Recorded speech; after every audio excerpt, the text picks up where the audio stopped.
धन की देवी लक्ष्मी, ज्ञान की देवी सरस्वती, अन्न की देवी अन्नपूर्णा, शक्ति और पराक्रम की देवी मां दुर्गा, जिनकी आराधना भी हम नवरात्र में कर रहे किस लिए? शक्ति के लिए।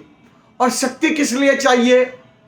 हम अजेय शक्ति मांगते हैं, हम चलाकर किसी पर आक्रमण नहीं करना चाहते, हम वसुधैव कुटुंबकम की भावना वाले हैं।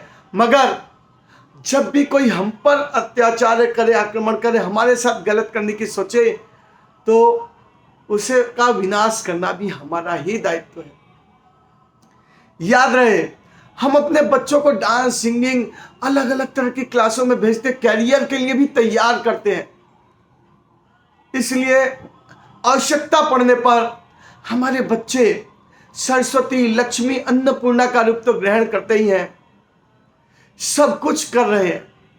मगर भगवान ने कभी आवश्यकता पड़ी, आसुरी प्रवृत्ति सामने है, तो दुर्गा या काली के रूप में संहार करने में भी पीछे न रहे, इसकी जिम्मेदारी भी हमारी ही है।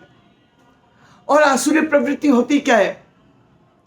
काम, क्रोध, लोभ, मोह, गलत इच्छाएं, कामनाएं, जो व्यक्ति, वस्तु, विषय हमारे अधिकार क्षेत्र के नहीं है, उस पर भी अधिकार करना, हमारी सोच के हिसाब से ही सामने वाला चले, हम जिसे मान कहे उसे ही सामने वाला भगवान माने, यह थोपने का प्रयास करना, यह आसुरी प्रवृत्ति है। और यह सभी व्यक्तियों में कम बेसी हुआ करती है। मगर जब हम इनके वश में आकर सही गलत का भेद मिटाकर गलत की ओर बढ़ने लगते हैं, तो यह आसुरी प्रवृत्ति आसुरी शक्तियों में बदल जाती है। और हम जानते हैं महिषासुर के साथ भी ऐसा ही हुआ। ब्रह्मा जी की तपस्या के बाद जब उसे वरदान प्राप्त हुआ, तो वह अहंकारी हो गया, उसने चारों तरफ हाहाकार मचा दिया। देवताओं को समझ आ गया कि अब यह समाज के लिए घातक है, तो देवताओं ने उसका प्रतिकार किया। इसने देवताओं तक पर आक्रमण कर दिया, और देवता इसका कुछ नहीं कर सकते। उनके अस्त्र पावरलेस हो गए। क्यों? क्योंकि इसे तो ब्रह्मा जी से वरदान मिला, कोई भी देव और दानव इसे मार नहीं सकता। तो देवता के हाथ पे हाथ धर के बैठ जाते, जब हम किसका कुछ बिगाड़ ही नहीं सकते तो इससे लड़ना कैसा? और बच्चों के कहते, भाई रास्ता बदल लेना, देखना ही मत, देख ले तो तुम आंख बंद करके चुपचाप निकल जाओ। क्यों? हम कुछ बिगाड़ नहीं सकते हैं। मगर देवताओं ने ऐसा नहीं किया।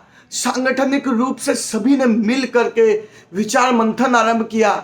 पॉइंट केवल इतना है कि हमें इसका वध करना है किसी भी सूरत में। सामने दिख रहा है असंभव प्रोजेक्ट है, मगर प्रोजेक्ट पर काम करना, सोचना कि किसी भी हालत में करना है, तो फिर मार्ग खुलने लगते हैं।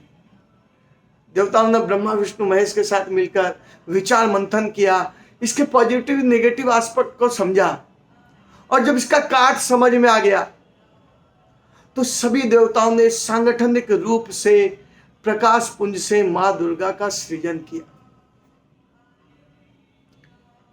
सभी ने अपने अपने अस्त्र देकर मां दुर्गा को सुसज्जित किया। ये वही अस्त्र है जो कुछ देर पहले पावरलेस हो गए थे, और अब दुर्गा जी के पास आते के साथ फिर से ये अस्त्र कार्य करने लगे। तो समय परिस्थिति बदलती है, हमें निरुत्साहित नहीं होना चाहिए, यह हमें समझ में आ जाना चाहिए। प्रोजेक्ट कितना ही बड़ा, कितना ही असंभव क्यों न है, यदि हम दृढ़ संकल्प के साथ आगे बढ़े, तो 9 दिन के भीषण संग्राम के बाद अंततः मां दुर्गा ने महिषासुर का वध किया। बोलो मां दुर्गा की जय।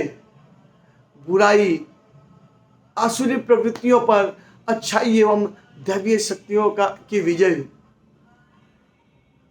त्रेता युग में भगवान राम के साथ भी ऐसा ही हुआ। रावण अति पराक्रमी, मायावी, सोने की लंका, पुष्पक विमान, इंद्रजीत जैसा पुत्र।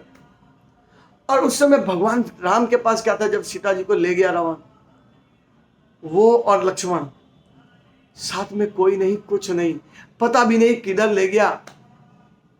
2-4 दिन खोजते फिर बैठ सकते थे कि यार कोई क्लू मिल जाए, जो मिले उसके अपने दुखड़े सुनाते रहे। एक्सक्यूज की लंबी लिस्ट जो हमारे साथ होता है, जब भी कोई लगता है यह नहीं हो सकता, तो हम खुद ही एक्सक्यूज सोचना आरंभ कर देते हैं। ये भूल जाते हैं कि सामने वाला अच्छे से जानता है कि ये एक्सक्यूज दे रहा है। भगवान राम बैठे नहीं, इन्होंने दृढ़ संकल्प किया कि किसी भी हालत में खोजना ही है। और जब दृढ़ संकल्प के साथ आगे बढ़ते हैं तो प्रकृति संसाधन के रूप में जटायु, हनुमान, सुग्रीव भेजना आरंभ करती है। राम जी को पता था बलि ने काफी दिनों तक रावण को अपनी काख में घुमाया था, तो इसका साथ लो तो प्रोजेक्ट जल्दी पूरा होगा, मगर नहीं। जिसने महिला के साथ दुर्व्यवहार किया उसका वध करके समाज को संदेश दिया कि महिला के साथ गलत करे तो उसका विनाश निश्चित है। वानर भालू से मित्रता, समुद्र पर सेतु बंधन, मायावी पराक्रमी रावण, टेक्नोलॉजिकली कितना एडवांस पुष्पक विमान भी है, असंभव सा दिखने वाला प्रोजेक्ट भगवान राम ने दृढ़ संकल्प संगठन कौशल से पूरा किया। जब समुद्र मार्ग नहीं दे रहा तो क्या करना, अनुनय विनय किया और अंततः प्रत्यंचा चढ़ाई। जैसे प्रत्यंचा चढ़ाई, भय भीन होई न प्रीत, समुद्र ने आकर के रास्ता बताया। अब जो काम नल नील से करवाना था उसी से करवाया जो हनुमान जी से करवाना था। और जब लंका में अंगद को भेजना था तो हनुमान जी को नहीं भेजा कि मेरा प्रिय है, अंगद को ही भेजा।